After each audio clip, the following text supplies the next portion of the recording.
KBS 1라디오 신성원의 오늘 세계는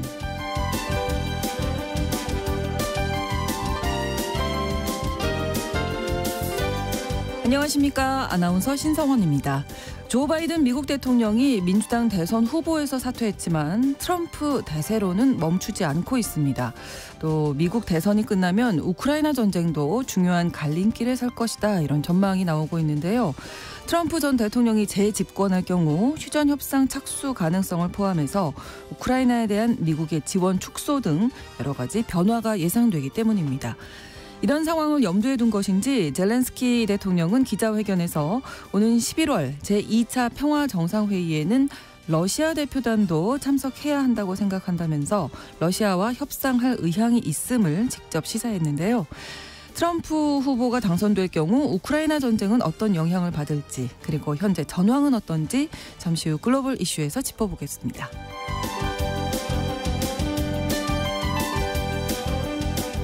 오늘 주목할 국제사회 뉴스 헤드라인 뉴스와 키워드로 정리해드립니다. 통신원 취재수첩은 카자흐스탄 소식 준비하고 있는데요. 지도에도 표시되어 있지 않았던 한 비밀 도시가 이제는 관광 명소로 떠오르고 있다고 합니다. 폐허가 된 군사시설에 가려졌던 도시의 풍경이 살아나고 있다고 하는데 자세한 내용 통신원 연결해서 알아보겠습니다. 7월 23일 화요일 KBS 1라디오 신성원의 오늘 세계는 시작합니다.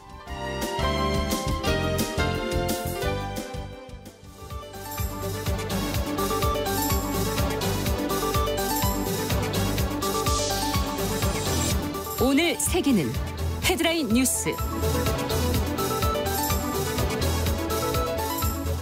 미국과 일본이 오는 28일 외교 국방수장이 참여하는 2+2 회의를 개최합니다. 일본 외무성은 토니 블링컨 미 국무장관이 28일부터 29일까지 이틀간 일본을 방문하며 이 기간 동안 회담이 열린다고 밝혔습니다. 외무성은 2+2 회담에서 각국 장관은 미국과 일본이 직면한 안전보장상의 과제에 관해서 인식의 균형을 맞출 것이라고 밝혔는데요. 이 자리에서 양국은 안보, 방위협력 방향성을 협의합니다. 이번 2+2 회의는 지난 4월 기시다 후미오 일본 총리 방미 및 양국 정상회담의 후속 조치로 진행되는 건데요. 회담에서는 양국 동맹 억지력 강화에 대해서도 논의할 예정입니다. 이스라엘이 인질 협상 대표단을 25일 파견하기로 했습니다. 베냐민 네타냐후 이스라엘 총리가 하마스와 인질 협상을 담당할 대표단을 오는 25일 파견하기로 했습니다.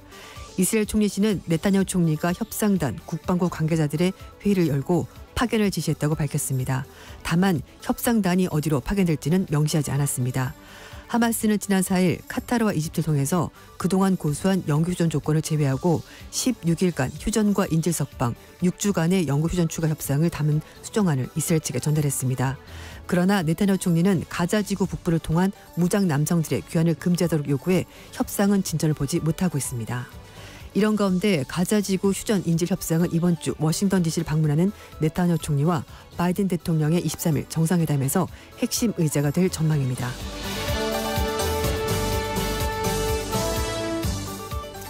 프랑스가 올림픽을 앞두고 위험인물 특정하는 보안 강화에 나섰습니다.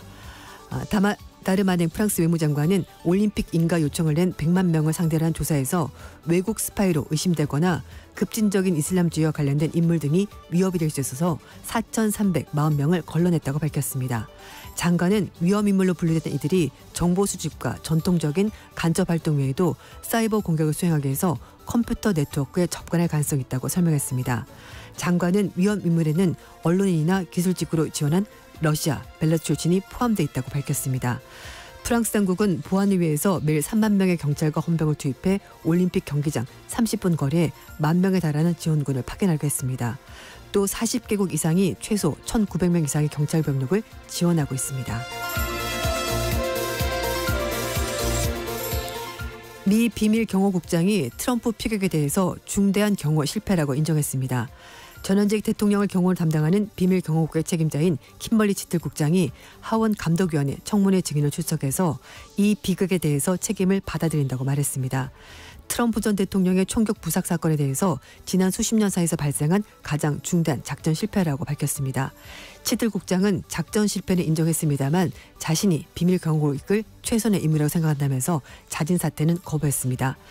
트럼프 전 대통령은 지난 13일 날 펜실베니아주 유세 도중에 토마스 매슈 크록스가 쏜 총에 귀를 맞아 부상을 입었는데요. 당시 비밀 경호국은 크록스가 유세장 인근 건물 지붕에 있다는 사실을 확인했습니다만 총격 때까지 약 20분간 아무런 대응도 하지 못해 경호 실패 지적을 받았습니다. 미 증권거래위원회 SEC가 이더리움 현물 ETF 거래를 최종적으로 승인했습니다.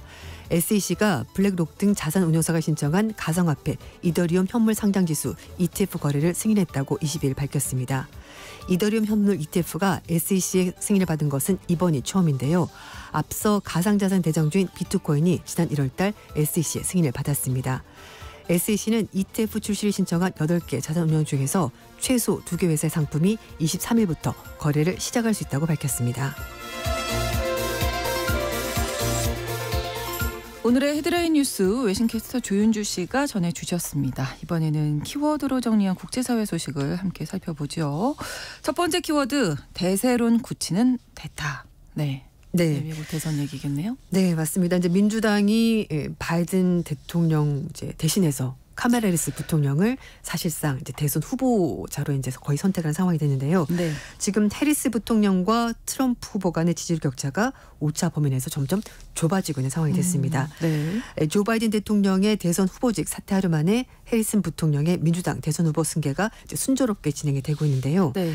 대선 후보로 선출되는 데 필요한 대의원 수 1976명의 절반이 넘는 대의원 1208명을 이미 확보한 것 전해졌고요. 네. 잠재적인 경제적 거래자였던 게빈 뉴섬 캘리포니아 주지사 그리고 조지 셔피로 펜실베니아 주지사 이런 사람들이 다들 해리스 부통령 지지한다라고 입장을 밝혔습니다.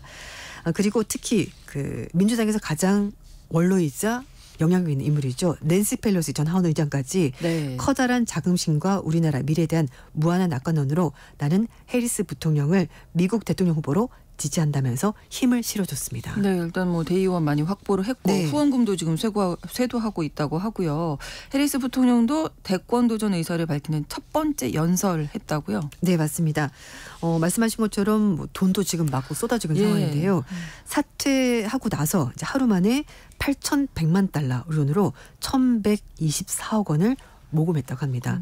그러니까 24시간 만에 모금한 후원금 중에서 가장 큰 규모라고 하고요. 네, 이 기록을 깰 것이다. 오해리 기자님이 말씀하셨거든요. 진짜 그렇게 됐네요. 네, 맞습니다. 네. 그리고 이 해리스 부통령에 대해서 또 트럼프 전 대통령도 그전까지는 별 말이 없다가 이제 공격 수위를 높이고 있습니다. 트루 소셜 자신의 그 SNS를 통해서 바이든은 미국 역사상 최악의 대통령이고 그리고 카멜라는 더 나쁘다 이렇게까지 얘기를 했거든요. 이런 가운데 해리스 부통령이 카멜라 해리스 부통령이 22일 날 델라웨어주 웰밍턴에서 선대본부 연설에서 직접 이야기를 했습니다. 앞으로 다가올 며칠 그리고 몇 주간은 나는 여러분들과 함께 민주당을 단결시킬 것이고 이 나라를 단결시켜서 선거에서 이기겠습니다라고 말했습니다. 네. 그리고 트럼프 전 대통령도 집중적으로 거론했는데요. 트럼프 같은 타입을 나는 잘한다. 검사 출신이거든요. 그렇게 말하면서 네. 이번 선거운동에서 나는 자랑스럽게 내 경력을 그의 경력에 맞춰서 부각시키겠다라고 말했습니다. 그러면서 자신이 젊은 검사 시절에 성추문 사건들을 담당했었던 이력이 있다라고 말하면서 트럼프 전 대통령의 성추문, 입막음, 돈 의혹 사건에 대해서도 이렇게 우회적으로 얘기를 했습니다. 네. 해리스 부통령은 중산층을 강화하고 총기 규제를 강화하고 그리고 여성들의 낙태 권리를 옹호하는 등 이런 것들을 집권하게 되면은 정부 목표로 달성해보겠다고 얘기를 했습니다. 네. 또 한편 여론조사에서 트럼프 전 대통령과 해리스 부통령 간의 지지율 격차가 이제 뭐 별로 크지 않다면서요. 오차 범위 안에 들어왔어요. 네, 그렇습니다. 네. 여론조사 기관인 모닝 컨설턴트가 바이든 대통령 사퇴 당일인 21일부터 22일까지 등록 유권자 4,001명을 대상으로 전국 단위로 조사를 해봤는데요. 트럼프 후보의 지지율은 47%, 해리스 부통령의 지지율은 45%로 2%포인트 차이였는데 네. 오차 범위가 플러스 마이너스 2%포인트였기 때문에 사실상 동률로 봐도 무리가 없습니다. 그리고 바이든이 사퇴하기 전 실시한 직전 조사에서 트럼프가 해리스를 6%포인트 앞섰던 것보다 간격이 좁아졌다고 모닝 컨설턴트가 밝혔습니다. 네. 그리고 바이든이 사태가 당장은 민주당 진영의 호재로 작용하는 모습인데요. 모닝 컨설턴트는 바이든 사태 이후에 해리스가 민주당 유권자들을 단결시키고 활력을 불어넣고 있다라고 얘기를 하고 있습니다. 그리고 의회 전문지 더 힐이 최근에 67개 여론조사들을 분석을 해봤더니요. 추세가 비슷하게 나왔습니다. 트럼프 전 대통령 지지율 47.4%, 네. 해리스 부통령 45.4%, 이제 거의 2%포인트 차로 차이를 벌이고 있는데요. CNN 방송이 지난 2일날 발표한 여론조사에서도 트럼프가 47%, 해리스가 45%, 여기는 이제 오차 범위가 3.5%포인트였거든요. 플러스 마이너스 그렇기 때문에 네. 오차 범위 안에 쏙 들어와 있었습니다. 그리고 같은 조사에서 바이든 지지율이 43%로 트럼프 지지율 49%보다 6%포인트 주셨는데 결론적으로 보면은 바이든이랑 붙을 때보다 해리스랑 붙었을 때가 지지율이 더 좁아졌으니까 격차가 그러네요. 좁아졌으니까 좀 더 민주당이 유리하지 않을까라고 해석을 해볼 수 있을 것 같은데요. 이번 조사에서 민주당 지지자들은 65%가 해리스를 당 후보로 지지한다고 밝혔고요. 네. 지난달 27일 날 첫 번째 토론 직후 이루어졌던 조사에서 해리스가 얻은 지지율이 거의 이것보다 이제 절반밖에 안 되기 때문에 굉장히 상황이 많이 달라졌다라는 해석이 나올 수 있습니다. 네. 특히 민주당 유권자들은 27%가 바이든 사태 이후에 투표 의지가 훨씬 더 높아졌다 이렇게 대답해서 후보자에 대한 선호도가 조금 올라간 게 아닐까라는 생각을 해볼 수 있을 것 같습니다. 네, 아무튼 지난 주말을 기점으로 네. 며칠 사이에 분위기가 확 달라진 맞습니다. 민주당의 모습입니다. 자, 두 번째 키워드 패배의 의미가 피바다라고 하셨는데 네. 어떤 얘기인가요? 정치인들은 정말 말을 조심해야 된다 이런 얘기 뭐 다들 알고 있는 얘기인데 이게 좀 문제가 될 만한 발언이 있었습니다. 네. 28일 날 베네수엘라에서 대선이 치러지는데요. 3선에 도전하는 니콜라스 마두로 대통령이 선거에서 패한다면은 유혈 사태가 발생할 수 있다라는 그런 발언에서 문제가 되고 있습니다. 네. 마두로 대통령은 자신이 선거에서 패배할 경우 피바다가 될 위험이 있다 이렇게 말했다고 현지 언론들이 보도했다고 하는데요. 마두로 대통령은 평화로운 베네수엘라를 택할 것인지 아니면 동족 산잔의 내전을 얼룩진 베네수엘라를 선택할 것인지 이것이 문제다 이렇게 말했다고 합니다. 6년 임기 베네수엘라 대통령 선출한 이번 선거에서 모두 10명이 출사표를 던졌는데요. 네. 마두로 대통령의 상대방은 민주야권의 에드문드 곤살레스 우르티아가 이제 2파전 양상을 벌이고 있다고 합니다. 그런데 두 후보 지지율이 여론조사 기관마다 제각각으로 나오고 있습니다. 네. 이 서방 쪽 언론들은 곤살레스 우르티아가 뭐 앞서고 있다라고 얘기를 하고 있고 또 반면에 베네수엘라에 있는 친여권 매체는 마두로 대통령이 1등이다 이렇게 말해서 사실 여론조사를 믿을 수 없는 그런 상황이 벌어지고 있는데요. 어쨌든 낙선할 경우에 소요 사태를 조정할 수 있다는 취지로 대통령이 발언해서 주변 국가들 굉장히 걱정을 하고 있습니다. 이런 가운데 남미 좌파의 대부를 불리는 룰라 브라질 대통령이 마두로 대통령은 선거에서 패한다면은 권좌에서 물러나는 것을 먼저 배울 필요가 있다라고 조언했습니다. 일요일 선거에서 베네수엘라가 국제사회 일원으로 돌아올 수 있는 유일한 기회가 될 것이라면서 공정한 선거가 필요하다 이렇게 말했습니다. 한편 국제사회도 베네수엘라 이번 선거가 자유롭고 공정하게 진행될지 예의주시하고 있는데요. 마두로 대통령이 결과를 받아들일지 좀 의구심을 나타내고 있습니다. 네. 유럽연합과 미국의 카터센터 등은 투표 과정을 감시하기 위해서 대표단 파견을 예고된 상황인데요. 민주야권 측은 우고 차베스 이후에 이어진 여당의 25년 집권 이번에 끝낼 수 있을 것으로 확신하고 있는데 현 대통령이 좀 이렇게 문제가 될 발언에서 네. 선거 결과 좀 지켜봐야 될 것 같습니다. 그렇습니다. 다음 키워드 자체적으로 충당하면 되지 않을까요? 네. 키어 스타머 영국 총리가 영국 내에 있는 숙련된 인력들을 늘리기 위해서 이주민 유입은 줄이겠다라고 밝혔습니다. 그러니까 자체적으로 어떻게든 충당을 해보겠다라는 건데요. 네. 참 잘 될지 좀 지켜봐야 될 것 같습니다. 스타머 총리가 22일 날 그 판버러 국제 에어쇼에서 연설하면서 직장 내에서 숙련 인력 부족 때문에 점점 더 많은 이민에 의존하게 되는데 이 문제를 영국 내에서 자체적으로 해결할 수 있다라고 주장을 했습니다. 네. 영국 정부가 근로자 교육을 총괄한 기관인 스킬스 잉글랜드 신설 계획을 발표했는데요. 네. 이 기관은 중앙정부, 지방정부, 기업, 노동자 합두가 연계해서 주요 산업 분야에서 숙련 인력을 좀 더 키워내겠다 이렇게 얘기를 하는 겁니다. 이민자 자문위원회 측에서도 협력해서 영국에 부족한 인력 현황을 파악하고 해당 부문의 교육 프로그램을 추천하겠다라고 밝혔는데요. 네. 영국은 뭐 상하수도, 원자력까지 굉장히 산업 전반을 걸쳐서 숙련 인력이 매우 부족하다고 합니다. 작년에 영국의 순이민 규모가 68만 5천 명인데요. 네. 2022년 73만 5천 명보다 줄어든 상황이고 브렉시트 이전보다는 여전히 높은 수준이긴 하지만 인력이 부족하다고 합니다. 유튜브를 봤었는데요. 제가 네. 어떤 영국의 그 학생, 그러니까 유학생이 이사하려고 이제 네. 짐을 쌌는데 막상 이사를 갔더니 집에 여러 가지 고장난 게 많은 거예요. 보일러도 안 되고 뭐 수도도 고장나고. 근데 그거를 이제 신청을 했더니 오는데 하루 넘게 걸리는 거예요. 고치러 네. 오는 분들이. 근데 오시긴 오셨는데 막상 못해요? 고쳤는데 작동이 안 되는 거예요. 아이고. 그러니까 그 정도로 영국에서 좀 숙련 노동자가 굉장히 부족하다라고 그렇게 얘기를 하시더라고요. 네.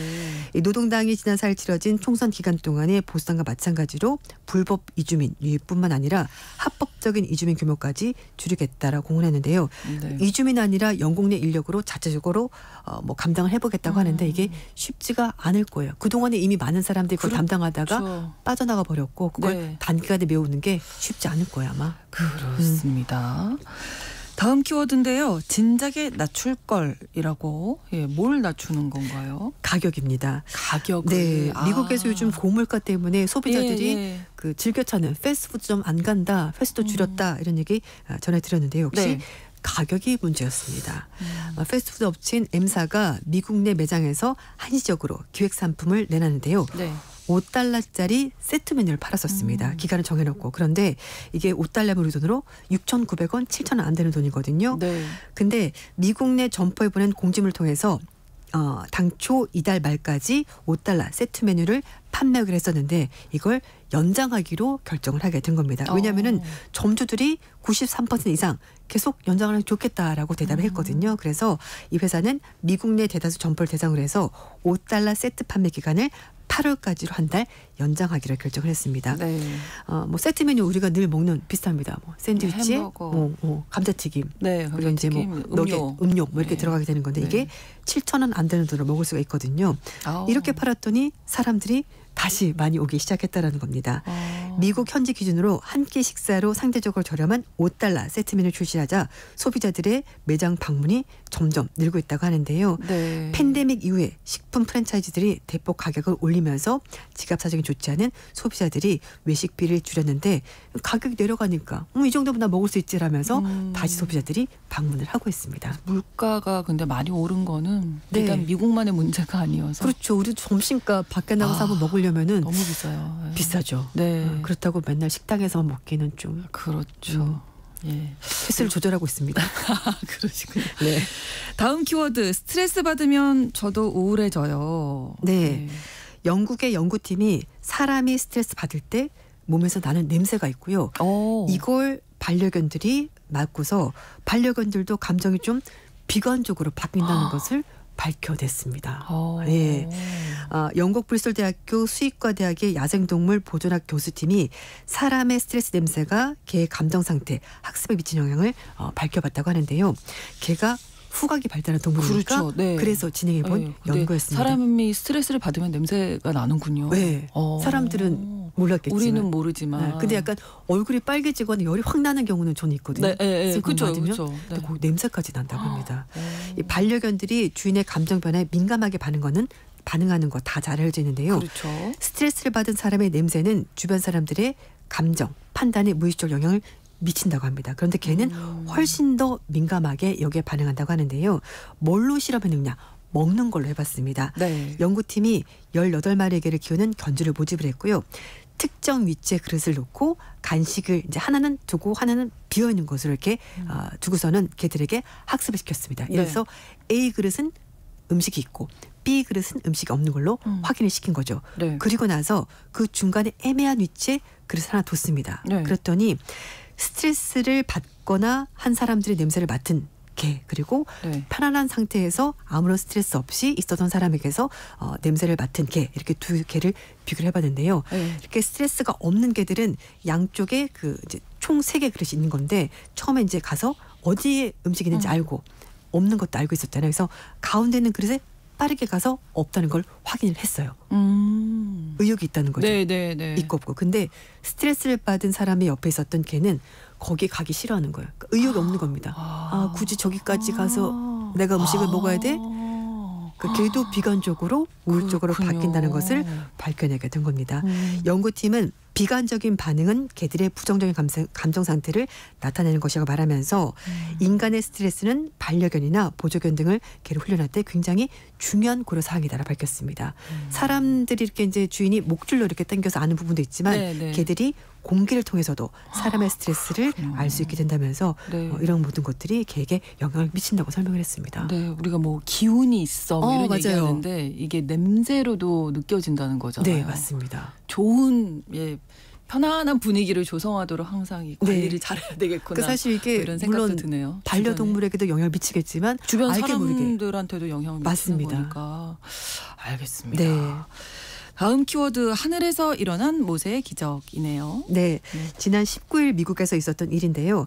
댈러스주 포트워스에서 워싱턴 DC로 가던 아메리칸 항공이 착륙 직전에 기내 방송이 나왔습니다. 승무원이 이렇게 말한 건데요.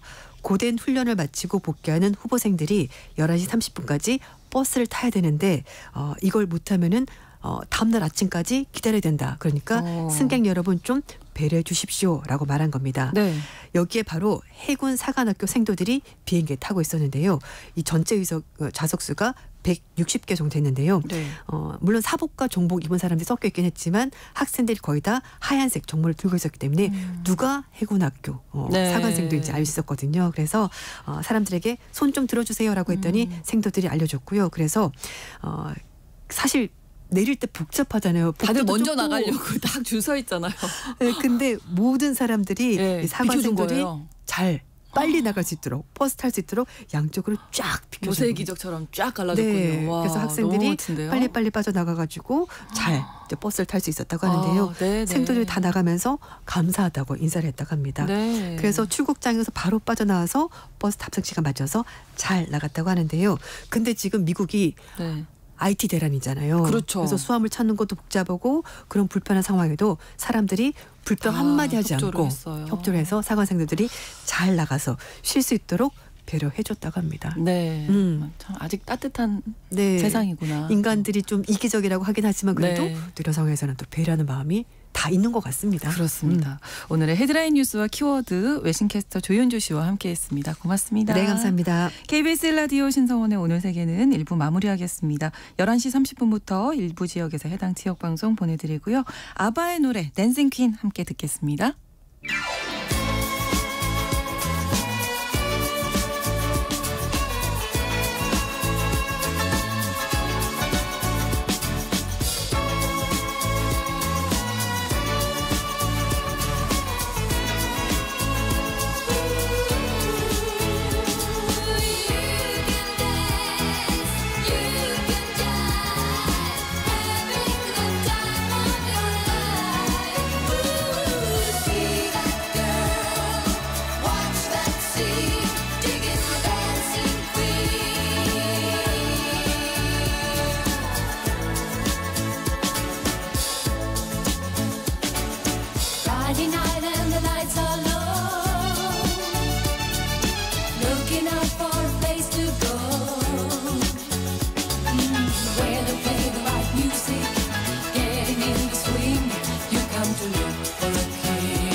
지금 시각은 11시 30분입니다. KBS Ladies and gentlemen. 국제사회의 다양한 뉴스를 한눈에 KBS 1라디오 신성원의 오늘 세계는 세계를 바로 보는 최소한의 투자입니다.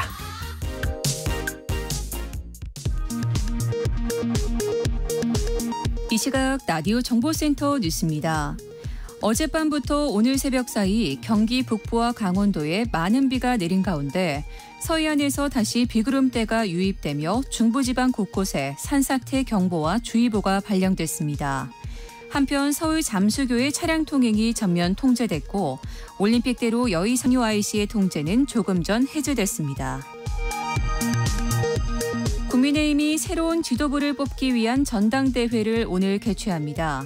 전당대회는 오후 2시부터 진행되고 오후 4시 30분 전후로 개표 결과가 발표될 예정입니다.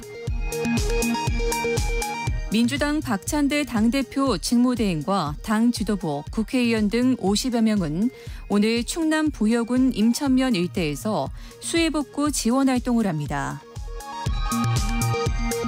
해리스 미국 부통령이 바이든 대통령을 대신해 민주당 대선 후보로 지명될 충분한 대의원을 확보했다고 AP통신과 CNN 방송이 보도했습니다. SM엔터테인먼트 주식 시세 조작 의혹을 받고 있는 카카오 창업자 김범수 경영쇄신위원장이 오늘 새벽 구속됐습니다. 김 위원장의 구속으로 다른 카카오 계열사에 대한 수사도 탄력이 붙을 것으로 보입니다. 최상목 경제부총리 겸 기획재정부 장관은 기상이변과 기저효과 등으로 7월은 물가가 일시적으로 반등할 가능성이 있다며 정부는 긴장의 끈을 놓지 않고 물가 안정에 최선을 다하겠다고 말했습니다. 정부가 일부 의대 교수들이 하반기 모집 전공의의 교육과 지도를 거부하는 수련 보이콧 의사를 밝힌 데 대해 매우 안타깝다는 입장을 밝혔습니다. 앞서 연세대와 성균관대, 가톨릭대 등 주요 의과대학 교수들은 하반기 채용 전공의는 제자로 받아들일 수 없다는 입장문을 잇따라 발표했습니다. 지금까지 라디오 정보센터 뉴스 정원나였습니다.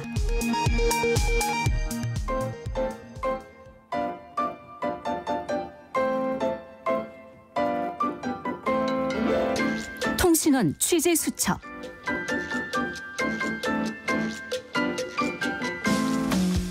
카자흐스탄에는 구소련 시절의 비밀 도시가 있는데요. 이곳이 최근에 휴양지로 탈바꿈하고 있다고 합니다. 오늘 통신원 취재 수첩 카자흐스탄 알마티 김상욱 통신원 연결해서 알아보겠습니다. 안녕하세요.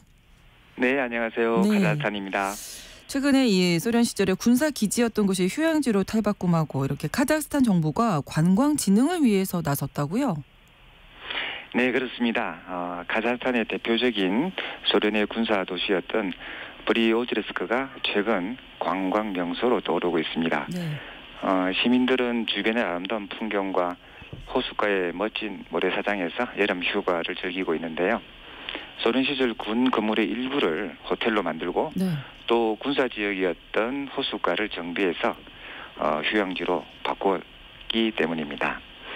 호숫가의 도시라는 뜻의 브리오제르스크는요. 카자흐스탄의 남동부에 위치한 중앙아시아 최대의 호수인 바라시 호수에 위치하고 있습니다. 네. 이곳은 소련 시절에 군사 기지가 있던 곳이어서 한때 지도에도 표시되어 있지 않았던 비밀 도시였습니다. 그러나 5년 전 현재 토카예프 카자흐스탄 대통령이 취임하면서 천산의 대자연, 실크로드, 노마드 문화를 담은 카자흐스탄의 관광산업은 국가 경제 발전의 견인차가 되어야 한다라고 밝히면서 그 후속 작업을 지속적으로 진행을 했습니다. 이런 정부의 관광진흥 정책에 힘입어서 브리오제르스크 시는 그림처럼 아름다운 바라시 호수의 풍광을 알리기 위해 군사시설을 대대적으로 정비함으로써 이제는 많은 국민들로부터 인기 있는 여행지로 거듭나고 있습니다. 네, 그런데 이 비밀 도시라는 게 어떤 건가요? 예, 이제 소련 시절에는 이제 군사적으로요 중요한 지역은 이제 지도에 표시되지 않았습니다. 그래서 비밀 도시 또 혹은 뭐 폐쇄 도시라고 이제 불려졌거든요. 그런데 이것은 이제 두 종류로 나뉩니다. 이제 뭐 첫 번째는 무기 공장이나 이제 원자력 연구소 뭐 이와 같은 이제 기밀, 군사, 산업, 뭐 과학 연구 단지가 있는 이런 작은 도시로 이러한 도시의 예로는요. 플루토늄 농축 공장이 있던 오조르스크 및 이제 우라늄 농축 공장이 있는 실라메가 있습니다. 네. 이제 이곳에는 이제 소련 국민이라고 해도 이제 군함이 없으면 진입할 수가 없었고요. 그렇군요. 이 두 번째 종류는 이제 보안상의 이유로 폐쇄된 국경 도시 및 지역입니다. 네. 이 폐쇄된 국경 지역으로는 칼리닌그라드주 그리고 또 사레마섬, 히우마섬 등이 있었습니다. 폐쇄 도시의 위치는 이제 지리적 특성을 고려해서 폭격기를 피할 수 있는 저기 오랄 산맥과 또 시베리아의 아주 깊은 곳에 주로 설치되었다고 그렇군요. 하고요. 네.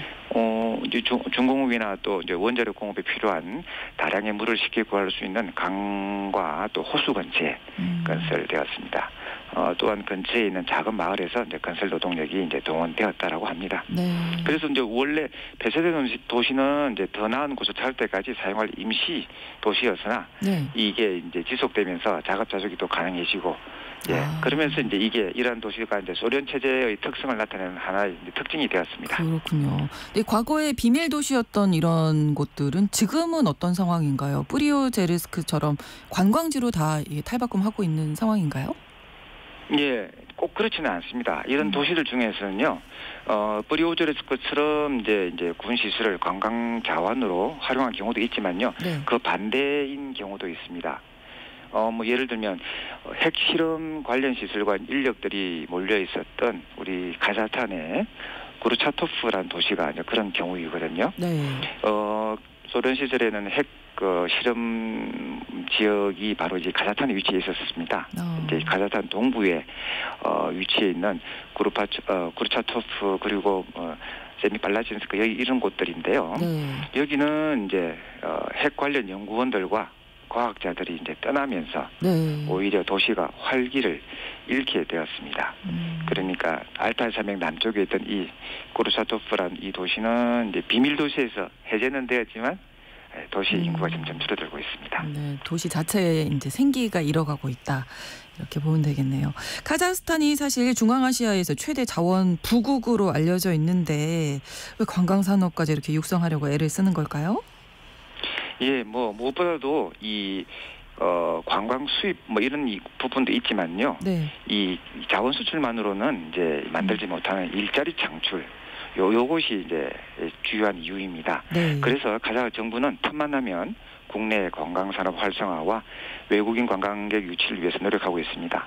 뭐 실제로 지난달 서울에서 카자흐스탄 관광청 주최로 여행지로서의 카자흐스탄의 매력을 소개하는 관광 설명회를 개최했고요. 또 실제로 인천공항 출발 기준으로 한 6시간 정도 거리에 위치한 천산산맥 그리고 이 천산산맥의 만년설 그리고 또 수천 년간 이어져 온 초원의 유목문화를 체험해 볼 수 있다라는 매력을 이 설명회를 통해서 많이 알렸습니다. 카자흐스탄은 한반도에 이제 13배 정도 달할 정도로 영토가 큰 만큼 관광 자원이 매우 풍부한 지역이고요. 이번 행사를 통해서 실크로드의 유적 그리고 만년설 또 사막을 두루 갖춘 카자흐스탄 주변 관광 자원이 한국에 소개되었습니다. 실제로요 7월이 들어서면서 천산산맥 트레킹이나 또 실크로드 유적 특히 또 홍범도 장군 기념공원 등 뭐 여기 이런 곳을 가려고 하는 한국 여행객들이 눈에 띄게 좀 늘어나고 있습니다. 네, 여름에 휴가철 이제 맞아서 카자흐스탄도 여름 여행지로 한번 생각해 보시면 좋을 것 같습니다. 오늘 소식 고맙습니다. 네, 감사합니다. 카자흐스탄 알마티 김상욱 통신원이었습니다.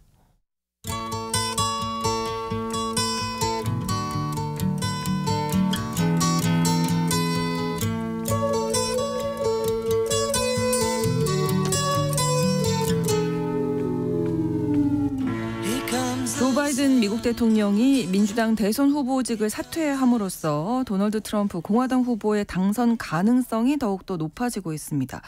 트럼프 후보가 당선이 되면 현재 최대 국제 현안이죠. 이 우크라이나 전쟁이 또 초미의 관심사로 떠오를 텐데요. 오늘 이 이야기 글로벌 이슈에서 자세히 나눠보겠습니다. 한겨레 신문 정의길 선임 기자와 함께합니다. 어서 오세요. 안녕하세요. 자, 일단 트럼프 공화당 대선 후보 우크라이나 전쟁에 대해서는 회의적인 거죠. 어떤 입장 밝히고 있습니까? 그렇죠. 트럼프는 수차례에 걸쳐서 자기가 당선되기만 하면 24시간 내 전쟁을 끝내겠다. 네. 이렇게 장담해오고 있습니다. 그런데 자세한 계획은 말 안 하고 있어요. 이번에 자신을 후보로 선출한 공화당 전당대회에서도 러시아 우크라이나의 끔찍한 전쟁 등 현 정부가 만든 모든 국제적 위기를 종식하겠다. 이런 말도 했고요. 네. 바이든과 토론회 할 적에도 우크라이나 전쟁은 일어나서는 안 되는 전쟁이다. 하고 바이든의 책임을 떠넘겼습니다. 그런 말들을 보면 우크라이나 전쟁과 그리고 미국이 그것을 지원해 주는 거에 대해서 상당히 회의적인 입장입니다. 네. 트럼프 지지층들이 그런 입장이에요. 지지층을 반영하고 있는 거죠. 네. 주요 지지층인 그 백인 중하류층들은 미국 정부가 우리는 돌보지 않고 왜 비싼 돈 들여서 해외에 나가서 전쟁하느냐. 네, 네. 이런 입장입니다. 이번에 부통령 후보로 지명된 제이드 벤스 상원의원, 네. 미국 의회에서 가장 강경한 우크라이나 전쟁 지원 반대론자입니다. 그렇군요. 네. 최근에 트럼프와 친한 빅토르 오르반 헝가리 총리가 유럽연합 순회의장이 됐어요. 네. 그리고 나서 러시아, 우크라이나, 중국을 순방하면서 우크라이나와 관련한 중재 외교 활동을 펼쳤습니다. 트럼프와 만나고 나서는 네. 트럼프가 당선되면 신속히 우크라이나, 러시아 평화회담을 요구할 것이다. 그가 잘 만들어진 평화계획을 갖고 있다. 이렇게 밝혔습니다. 네. 이런 걸로 보면은 트럼프가 당선 직후에 24시간의 전쟁을 종식시킬 수 있을지는 모르겠으나 최소한 네. 어떤 움직임은 그렇죠. 있을 것이다. 예, 협상을 전쟁을 종식하기 위한 협상에 추진하기 위해서 나설 것으로 보입니다. 네. 자, 협상을 하려면 이제 구체적인 방안이 있어야 될 텐데요. 뭐 트럼프 어떤 생각이? 아까도 말하는 것처럼 구체적인 계획은 없다고 하셨는데. 구체적인 계획은 있는지 모르겠고 네. 말은 안 하고 있습니다. 그런데 네. 주변에서는 얘기들이 흘러나오는 건 있어요. 네. 대표적인 것이 지난 15일에 보도됐던 트럼프 전 행정부 때 국가안보위원이었던 키스 켈로그 해병 중장 등이 만들었던 종지안이 있습니다. 네. 그걸 트럼프에게 보고했다고 합니다. 이 종지안의 핵심은 우크라이나가 협상을 안 하면 미국이 무기 지원을 않겠다 이런 겁니다. 네. 우크라이나가 협상을 하지 않으면 무기 지원을 중단하겠다 이 내용이 이제 핵심적인 내용인데요. 네네. 네. 그래서 종전안은 우크라이나 전쟁의 그 한 배경이었던 그 우크라이나의 나토 가입. 네. 네. 장기적으로 불가하다. 그리고 우크라이나가 러시아에게 점령당한 영토를 넘길 필요는 없으나 네. 당장 현실적으로 회복하기 힘들지 않겠나. 그리고 대신에 우크라이나를 완전하게 무장시켜주겠다. 뭐 이런 안들입니다. 그리고 우크라이나는 트럼프는 이 보고를 받고서 뭐 긍정적으로 반응을 보였다 이랬는데 트럼프 진영 쪽에서는 공식적으로 그거는 우리들의 공식 입장은 아니다 이렇게 말은 했습니다. 네. 어쨌든 간에 이런 방안들 즉 핵심은 현재 상황에서 전쟁을 중지하고 협상을 하자. 그렇죠. 즉 현 전선에서 동결을 하자. 이런 방안입니다. 이런 방안 트럼프 주변에서도 계속 나왔고 미국 조야에서도 현재 우크라이나 상황을 봐서는 현실적으로 취할 수 있는 방법이 이것밖에 없지 않느냐. 이런 얘기들을 하고 있습니다. 네. 자, 현재 그러면 우크라이나 전쟁 상황 어떤지 좀 살펴볼까요? 지금 별로 그렇게. 그러니까 이런 방안이 나오는 것 자체가 지금 우크라이나가 지금 전쟁에 상당히 불리한 입장에 처해 있습니다. 그렇죠. 네. 뭐 쉽게 얘기해서 사면초가라고 할 수 있습니다. 네. 그러니까 사방에서 진짜 네 가지 측면에서 지금 우크라이나가 불리한 측면에 있어요. 네, 네. 어떤 건가요? 네 가지. 첫째는 병력 부족 등 전쟁 자원이 완전히 고갈되고 있습니다. 자원이 없다. 네. 우크라이나 현재 병력 부족으로 길거리에서 지나가는 남자들을 무차별 징집하고 있습니다. 그렇군요. 서방 언론에서 이런 기사가 많이 나고 있습니다. 이건 또 이 때문에 우크라이나 남성들이 네. 집에 숨어 있거나 징집을 피하려고 앱을 사용해서 징집관이 오나 안 오나 이런 걸 사용하고 있다고 합니다. 이건 우크라이나 국민들이 전쟁에 대한 염증이 커지는 징후이기도 하죠. 그렇네요. 또 우크라이나는 지난 5월에 이 징집 연령을 27살부터인데 25살로 낮췄고 60세까지 남성을 모든 징집 관리 대상으로 만들었습니다. 네. 그래서 한 20만 병력을 더 충원하겠다. 이런 계획인데 이게 가능할지는 모르겠어요. 왜냐하면 네. 우크라이나 인구가 원래 4,300만 명이었습니다. 네. 근데 외국으로 피난간 사람이 800만 명. 그리고 우크라이나 러시아계 주민이 한 30% 살았어요. 그 러시아계 주민은 당연히 지금 러시아 점령지에 많이 있고 그렇죠. 전쟁에 참가 안 하려고 할 테니까 이런 것들을 제외하면 남아있는 인구는 남녀 합쳐서 최대한 2,700만 정도밖에 안 됩니다. 네. 근데 이렇게 보면 여기서 징집이 가용하는 남성 인구가 최대 한 300만 명입니다. 300만 명 중에 이미 100만 명이 징집됐고 나머지 200만 명 중에서 신체적으로 불가능하거나 또 그렇죠. 다른 나머지 경제를 굴려야죠. 그렇죠. 그렇죠. 비필수 인력 그런 필수 인력도 있으니까 그렇게 되면 남는 인원이라는 게 별로 없습니다. 20만 명, 30만 명 지원한다는 게 뭐 마른 수건에서 물자 내는 거랑 비슷한 거죠. 그러네요. 이미 전쟁 첫 해에 말에 마크 밀리 당시 미국 합참 의장이 네. 러시아, 우크라이나 모두 한 10만 명씩 죽었다. 전쟁 첫 해에. 지금 한 20만 명 죽었을 겁니다 아마. 네. 그리고 또 포탄 부족. 우리나라 네. 그래서 미국, 캐나다한테 몇십만 벌 제공했죠. 우회적으로. 네. 이것 때문에 한국은 지금 러시아와의 입장이 아주 곤란한 입장에 빠져 있고요. 네. 서방 지원도 지금 어떤 한계에 도달해 있다. 서방 지원도 거의 한계에 도달했습니다. 네. 독일이 미국 다음으로 지원을 많이 한 독일이 내년에 40억 유로로 줄였어요. 절반입니다. 올해 80억 유로에. 또 미국은 지금 재정 적자가 심각해져가지고 네. 올해 재정 적자가 국내 총생산의 약 7%인 1조 9천억 달러까지 간답니다. 우크라이나 지원을 갖다가 미국이 올해 한 1천억 달러 했거든요. 올해 작년에. 네. 미국 입장에서도 늘리기가 힘들죠. 그리고 미국 국민들 전쟁 첫 해에는 2022년 3월에는 우크라이나에 대한 미국의 지원이 어떠냐. 너무 많다는 응답은 7%에 불과했어요. 네. 근데 지난 5월에 조사해 보니까는 31%로 늘었어요. 4배 이상 늘었습니다. 반면에 네. 충분치 않다는 의견은 42%였는데 그건 절반을 줄었어요. 한 25%로. 아까도 말했지만은 트럼프 지지층은 우크라이나 지원에 대해 상당히 회의적이고 반대하고 있습니다. 그 마조리 그린 테일러라고는 트럼프 열렬한 지지 의원이 있는데 소셜미디어에 이런 글까지 올렸어요. 젤렌스키는 미국 납세자의 돈을 한 푼도 받을 자격이 없다. 그가 신경 쓰는 건 우리 돈과 무기를 가져가는 것뿐이다. 그는 민주주의의 적이다. 그렇군요. 자, 또 다른 이유 어떤 게 있을까요? 지금 러시아의 건재죠. 네. 서방의 전례 없는 제재에도 불구하고 러시아가 경제가 나쁘지 않거든요. 제재가 들어갔음에도. 작년 올해 3% 이상의 성장을 했어요. 네, 네. 서방 국가들보다 더 높은 성장이에요. 그렇죠. 왜냐? 러시아가 오히려 중국이나 이런 자기의 제재에 동참하지 않는 국가들과 교역이 활성화됐습니다. 그리고 또 전쟁 특수로 네. 러시아가 갖고 있던 엄청난 중공업 산업이 지금 화랑을 맞고 있습니다. 오히려 또 이번에 차제의 중국과 러시아는 미국의 제재를 안 받는 미국으로부터 자유로운 국제경제체를 만들어보자. 그래서 자국 통화로 결제 시스템을 만들고 그런 시도를 벌이고 있습니다. 네. 예를 들어서 제재가 지금 어떤 상황이냐면은 유럽이 지금 러시아로부터 가스를 수입했는데 이제 다시 계약을 재계약해야 돼요. 네. 그 가스 중에 일부는 우크라이나 땅을 통해서 지금 가스관을 통해서 갑니다. 네. 우크라이나가 그 중간에서 그 가스를 받아먹고 있어요. 형식은 우크라이나가 유럽한테 가스를 수입하는 형식인데 예. 그런 식으로 이제 가스를 우크라이나에도 러시아 가스를 쓰고 있는 거죠. 전쟁을 하고 있는 전쟁 상대장한테 가스 받아먹고 있으니 이게 러시아 제재라는 것이 유명무실해지고 있다는 얘기죠. 그렇습니다. 쉽게 얘기해서 대안을 가하는 쪽은 오히려 피해를 보고 네. 제재를 받는 쪽이 네. 활로를 찾는 네. 제재의 역설이 벌어지고 있는 거죠.